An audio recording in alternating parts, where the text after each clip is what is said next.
नमस्कार। आकाशवाणी से दोपहर समाचार के साथ मैं कनकलता।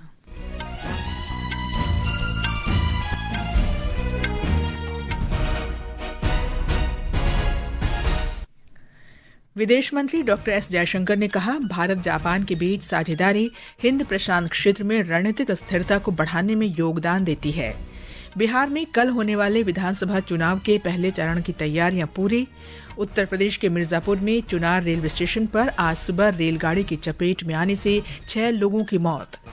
गुरु नानक जयंती और देव दीपावली देश भर में हर्षोल्लास के साथ मनाई जा रही है और फिलीपींस में तूफान कालमेगी से 66 लोगों की मौत। अब समाचार विस्तार से। विदेश मंत्री डॉक्टर एस जयशंकर ने कहा है कि भारत जापान के बीच साझेदारी हिंद प्रशांत क्षेत्र में रणनीतिक स्थिरता को बढ़ाने में योगदान देती है। नई दिल्ली में 8वें भारत जापान हिंद प्रशांत मंच को संबोधित करते हुए डॉक्टर जयशंकर ने कहा कि पिछले कुछ दशकों में दोनों देशों के बीच साझेदारी और मजबूत हुई है और ये पहले से कहीं अधिक महत्वपूर्ण हो गई है। उन्होंने कहा कि भारत जापान सहभागिता को अपनी क्षमताओं का लाभ उठाने, आपूर्ति श्रृंखलाओं को मजबूत करने और आर्टिफिशियल इंटेलिजेंस, सेमीकंडक्टर, महत्वपूर्ण खनिजों, स्वच्छ ऊर्जा और अंतरिक्ष में निवेश पर ध्यान केंद्रित करना चाहिए। विदेश मंत्री ने उल्लेख किया कि 2 प्रमुख लोकतंत्रों और समुद्री राष्ट्रों के रूप में भारत और जापान की हिंद प्रशांत के प्रति बड़ी जिम्मेदारी है। दो प्रमुख लोकतंत्रों और समुद्री राष्ट्रों के रूप में भारत और जापान की हिंद प्रशांत क्षेत्र के प्रति बड़ी जिम्मेदारी है। हिंद प्रशांत महासागर पहल, जिसमें जापान समुद्री व्यापार, परिवहन और संपर्क स्तंभ का सह नेतृत्व करता है, हमारे योगदान को और आगे बढ़ाने की क्षमता रखती है।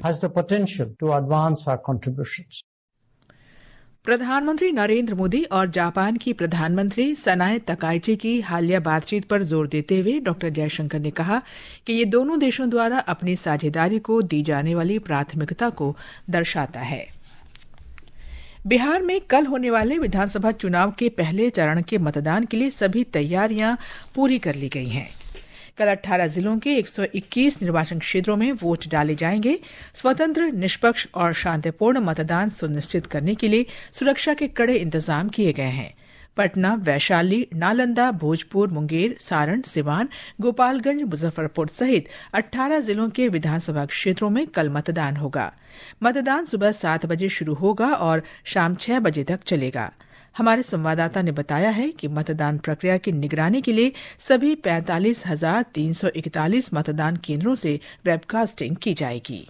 पहले चरण के चुनाव में एनडीए की ओर से सबसे अधिक 57 सीटों पर जनता दल यूनाइटेड के प्रत्याशी चुनावी मैदान में हैं। वहीं भाजपा 48 और लोक जनशक्ति पार्टी रामविलास 14 सीटों पर चुनाव लड़ रही है। वहीं महागठबंधन में राष्ट्रीय जनता दल के सबसे अधिक 73 प्रत्याशी चुनाव लड़ रहे हैं, जबकि कांग्रेस के 24 और सीपीआई माले के 14 प्रत्याशी पहले चरण में चुनावी मुकाबले में हैं। मुकेश सहनी के नेतृत्व वाले विकासशील इंसान पार्टी ने 5 प्रत्याशियों को टिकट दिए हैं, जबकि सीपीआई और सीपीएम 3-3 सीटों पर चुनाव लड़ रही है। वहीं जनसुराज पार्टी ने 119 प्रत्याशियों को चुनावी मैदान में उतारा है। उप मुख्यमंत्री सम्राट चौधरी और विजय कुमार सिन्हा इस चरण में प्रमुख प्रत्याशियों में शामिल हैं। आकाशवाणी समाचार, पटना। वैशाली जिले से हमारे संवाददाता ने बताया है कि राघोपुर, महनार और महुआ जैसी प्रमुख सीटों पर सत्तारूढ़ एनडीए और महागठबंधन के बीच कड़ा मुकाबला है। वैशाली जिले की सभी 8 विधानसभा सीटों पर कल पहले चरण में मतदान होने जा रहा है। इनमें राघोपुर, महुआ, महनार, राजापाकड़, वैशाली और हाजीपुर शामिल हैं। वैशाली जिले की राघोपुर सीट से राजद के वरिष्ठ नेता और महागठबंधन के मुख्यमंत्री पद के उम्मीदवार तेजस्वी प्रसाद यादव चुनावी दंगल में हैं। तेजस्वी यादव को चुनौती देने के लिए भाजपा ने पूर्व विधायक सतीश कुमार को मैदान में उतारा है। इस रोचक सीट पर कल 3,40,000 से अधिक मतदाता 13 प्रत्याशियों के राजनीतिक भाग्य का फैसला करेंगे। दूसरी ओर महुआ विधानसभा क्षेत्र में जनशक्ति जनता दल के तेज प्रताप यादव, राजद के मौजूदा विधायक मुकेश कुमार रोशन और एलजेपी रामविलास के संजय कुमार सिंह आमने सामने हैं। वहीं महनार सीट से जदयू के प्रदेश अध्यक्ष उमेश सिंह कुशवाहा का मुकाबला राजद के रविंद्र सिंह से है। इस सीट पर जिले में सबसे अधिक 18 प्रत्याशी चुनावी मैदान में हैं। अंतर्राष्ट्रीय चुनाव आगंतुक कार्यक्रम 2025 के अंतर्गत विभिन्न देशों से आए प्रतिभागी वैशाली जिले के कुछ मतदान केंद्रों का दौरा कर मतदान प्रक्रिया देखेंगे। एक प्रेस कॉन्फ्रेंस को संबोधित करते हुए वैशाली की जिलाधिकारी वर्षा सिंह ने बताया कि वह 5 बूथों का दौरा करेंगे, जिनमें एक संपूर्ण महिला बूथ, एक दिव्यांग बूथ, एक मॉडल बूथ और एक युवा बूथ शामिल हैं। 5 बूथ हम लोगों ने चिन्हित किए हैं और प्रयास किया कि सब तरह के बूथ इनको दिखाएं, जिसमें एक ऑल विमेन बूथ होगा, एक पीडब्ल्यूडी बूथ होगा, एक मॉडल बूथ होगा, एक यूथ बूथ और एक नॉर्मल जो हमारा बूथ होता है। वैशाली जिले में भाजपा 4, जदयू 3 और एलजेपी रामविलास 1 सीट पर चुनाव लड़ रही है। वहीं महागठबंधन ने 8 सीटों पर कुल 9 उम्मीदवार उतारे हैं, जिनमें राजद के 7, कांग्रेस और भारतीय कम्युनिस्ट पार्टी के एक प्रत्याशी शामिल हैं। सकलैन अख्तर, आकाशवाणी समाचार, राघोपुर। निर्वाचन आयोग ने आज नई दिल्ली में भारतीय अंतर्राष्ट्रीय लोकतंत्र और चुनाव प्रबंधन संस्थान में अंतर्राष्ट्रीय चुनाव आगंतुक कार्यक्रम 2025 की शुरुआत की। इसके अंतर्गत फ्रांस, दक्षिण Africa, Belgium, Indonesia, Philippines, Thailand और कोलंबिया के 14 प्रतिभागी कल होने वाले बिहार विधानसभा चुनाव के पहले चरण का मतदान देखेंगे। आयोग ने कहा है कि कार्यक्रम के अंतर्गत बिहार के 2 दिन के दौरे में प्रतिभागी इलेक्ट्रॉनिक वोटिंग मशीन प्रेषण केंद्रों का दौरा करेंगे। ये समाचार हमारी वेबसाइट www.newsonair.gov.in और हमारे न्यूज ऑन एआईआर ऐप पर भी उपलब्ध हैं।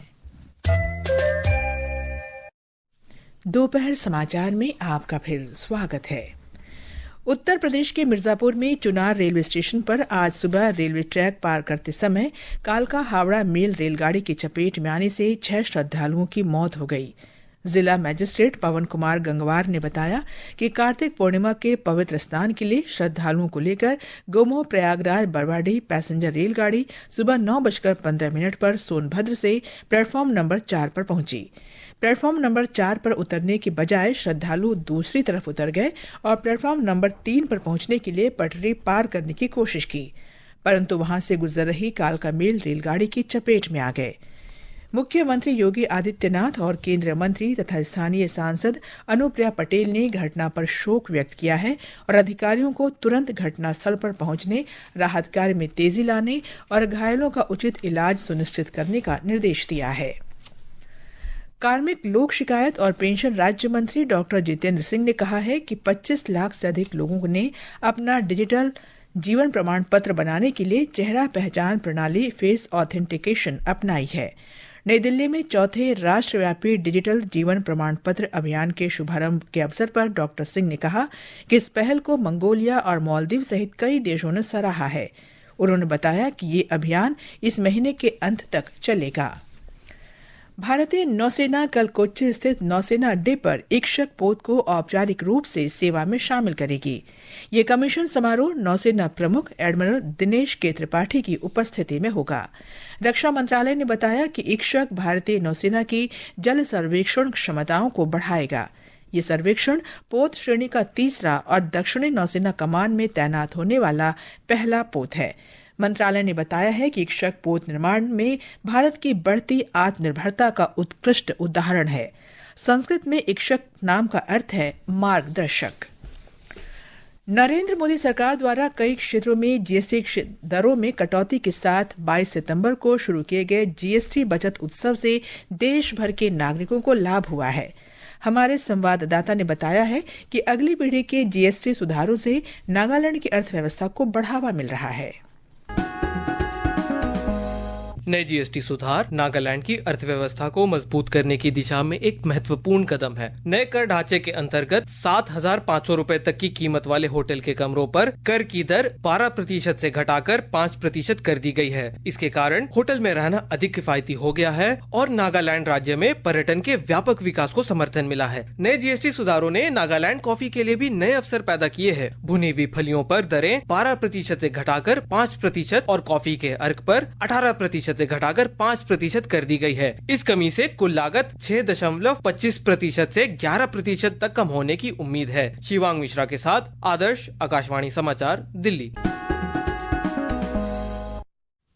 सिख धर्म के संस्थापक श्री गुरु नानक देव जी का 556वां प्रकाश पर्व आज धार्मिक उत्साह के साथ मनाया जा रहा है।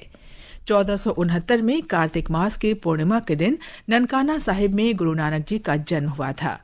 उन्होंने ईश्वर एक है का संदेश दिया। वे एक महान आध्यात्मिक गुरु थे। उनका जीवन समानता, ईमानदारी, दयालुता, सत्य और प्रेम की शिक्षा देता है। एक रिपोर्ट। पंजाब में बड़ी संख्या में श्रद्धालु गुरुद्वारों में माथा टेक रहे हैं। सुल्तानपुर लोधी में गुरुद्वारा बेर साहिब, जहां गुरुजी ने 14 साल 9 महीने और 13 दिन तक एक बेर के पेड़ के नीचे बैठ ध्यान लगाकर ज्ञान प्राप्त किया था, और अमृतसर में श्री हरमंदिर साहिब स्वर्ण मंदिर सहित सभी गुरुद्वारों को बहुत सुंदर ढंग से सजाया गया है। राज्य भर के गुरुद्वारों सहित अन्य स्थानों पर भी लंगर की सेवा की जा रही है और गुरबानी कीर्तन जारी है। शाम को अमृतसर में श्री हरमंदिर साहिब और दूसरे गुरुद्वारों में दीपमाला और प्रदूषण मुक्त आतिशबाजी की जाएगी। राजेश बाली, आकाशवाणी समाचार, जलंधर। राष्ट्रपति द्रौपदी मुर्मू और प्रधानमंत्री नरेंद्र मोदी ने गुरु नानक जयंती पर सभी देशवासियों को शुभकामनाएं दी हैं। देव दीपावली आज मनाई जा रही है। इसे दीपोत्सव के रूप में भी जाना जाता है। उत्तर प्रदेश के वाराणसी में देव दीपावली के भव्य उत्सव की पूरी तैयारियां हैं। एक रिपोर्ट। देव दीपावली का अर्थ है देवताओं की दिवाली। ये अंधकार पर प्रकाश की विजय का प्रतीक है। देव दीपावली दिवाली के 15 दिन बाद कार्तिक पूर्णिमा की रात को मनाई जाती है। मान्यता के अनुसार आज के दिन देवता पवित्र गंगा नदी में स्नान के लिए पृथ्वी पर उतरते हैं। इस रात वाराणसी वास्तव में प्रकाश नगरी काशी बन जाती है, क्योंकि असंख्य दिए देवताओं के स्वागत का दिव्य संदेश देते हैं। दियों की झिलमिल दीप मालिकाओं का ये अद्भुत मिलन सभी को मंत्रमुग्ध कर देता है। नदी के घाट, मंदिर और घर के छत दियों की रोशनी से जगमगाते हैं। गंगा नदी में दियों के प्रतिबिंब से प्रकाश की एक झिलमिलाती आकाश गंगा बन जाती है। समाचार कक्ष से जागृति शर्मा। पश्चिम बंगाल में रास पूर्णिमा आज श्रद्धा और उत्साह के साथ मनाई जा रही है। इस अवसर पर वहां रंगारंग शोभा यात्राएं निकाली जा रही हैं। मंदिरों को फूलों से सजाया गया है। कूच बिहार का मदन मोहन मंदिर रास उत्सव और मेला 213 वर्ष पुराना है। 15 दिन तक चलने वाला मेला आज से शुरू हो रहा है। राष्ट्रपति द्रौपदी मुर्मू ने ऐतिहासिक बालिया यात्रा उत्सव और बोईता बंदना के अवसर पर सभी देशवासियों, विशेषकर ओडिशा के लोगों को शुभकामनाएं दी हैं। प्रधानमंत्री नरेंद्र मोदी ने बिहार कोकिला शारदा सिन्हा को उनकी प्रथम पुण्यतिथि पर श्रद्धांजलि अर्पित की है। सोशल मीडिया पोस्ट में श्री मोदी ने कहा कि उन्होंने लोक गीतों के माध्यम से बिहार की कला और संस्कृति को एक नई पहचान दी, जिसके लिए उन्हें सदैव याद किया जाएगा। ये समाचार आकाशवाणी से प्रसारित किए जा रहे हैं। ये आकाशवाणी है। फिलीपींस में इस साल के सबसे भीषण कालमेघी तूफान से 66 लोगों की मौत हो गई है। तूफान से लाखों लोगों को अपने घरों से पलायन करना पड़ा। ये तूफान कल सुबह तट पर पहुंचने के बाद से कमजोर पड़ गया है। राष्ट्रीय आपदा जोखिम न्यूनीकरण और प्रबंधन परिषद का अनुमान है कि 49 मौतें सेबू में हुई हैं। इनमें से ज्यादातर मौतें मलबे में दबने, भूस्खलन, बारिश और बाढ़ के कारण हुई हैं। तूफान के वियतनाम की ओर बढ़ने का अनुमान है। अमेरिका के प्रेस सचिव कैरोलिन लेविट ने कहा है कि राष्ट्रपति डोनाल्ड ट्रंप भारत और अमेरिका के बीच द्विपक्षीय संबंधों को लेकर बेहद सकारात्मक और दृढ़ हैं। भारत अमेरिका संबंधों पर एक प्रश्न के उत्तर में उन्होंने ये बात कही। प्रेस सचिव लेविट ने बताया कि राष्ट्रपति ट्रंप और उनकी व्यापार टीम भारतीय पक्ष के साथ गंभीर चर्चा कर रही है। AIFF super cup football championship में आज 2 मैच खेले जाएंगे। गोवा के GMC बम्बोलिन स्टेडियम में मोहम्मडन स्पोर्टिंग क्लब का मुकाबला शाम 4:30 बजे गोकुलम केरला FC से होगा। दूसरे मैच में शाम 7:30 बजे गोवा के JLN स्टेडियम फतोरदा में पंजाब FC का मुकाबला बंगलुरु FC से होगा। अंत में मुख्य समाचार एक बार फिर। विदेश मंत्री डॉक्टर एस जयशंकर ने कहा, भारत जापान के बीच साझेदारी हिंद प्रशांत क्षेत्र में रणनीतिक स्थिरता को बढ़ाने में योगदान देती है। बिहार में कल होने वाले विधानसभा चुनाव के पहले चरण की तैयारियां पूरी। उत्तर प्रदेश के मिर्जापुर में चुनार रेलवे स्टेशन पर आज सुबह रेलगाड़ी की चपेट में आने से 6 लोगों की मौत। और गुरु नानक जयंती तथा देव दीपावली देश भर में हर्षोल्लास के साथ मनाई जा रही है। इसके साथ ही दोपहर समाचार का ये अंक समाप्त हुआ। नमस्कार।